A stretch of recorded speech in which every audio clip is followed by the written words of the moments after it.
சுய சந்தேக, சுய மறுப்பு, சுய வெறுப்பு, சுய பயம், சுய வலி தருகின்ற எந்த வார்த்தைகளையும் உங்களை நோக்கி சொல்லாதீர்கள், எரியாதீர்கள்.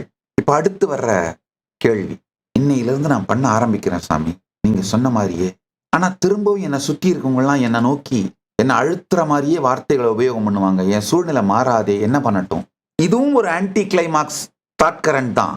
அது ஒண்ணு. ரெண்டாவது, இப்போ உங்களை மாற்றின உடனேயே இந்த புது ஃப்ரீக்வன்சி, நீங்க புதுமையாக உங்களுடைய பரம சத்தியத்தை வெளிப்படுத்த துவங்கும் பொழுது இந்த பழைய, நீங்க ஏற்கனவே உருவாக்கி வச்ச பழைய சூழல்கள் இதெல்லாம் அடங்கிறதுக்கு சில நாள் கொடுங்க. அதனால இந்த 18 நாள் கேட்கிறேன். இதை ஒரு மகாபாரத யுத்தம் மாதிரி எடுத்துக்கோங்க. அர்ஜுனனாய் நீங்கள் இருந்து செய்யுங்கள், உங்கள் தேர்தட்டில் நான் அமர்ந்து உங்களை பாதுகாத்து வழிநடத்துகின்றேன்.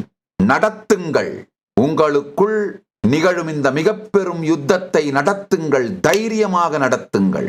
கைலாசவாசியாக இப்போதே பதிவு செய்யுங்கள். சேனலை சப்ஸ்கிரைப் செய்யுங்கள்.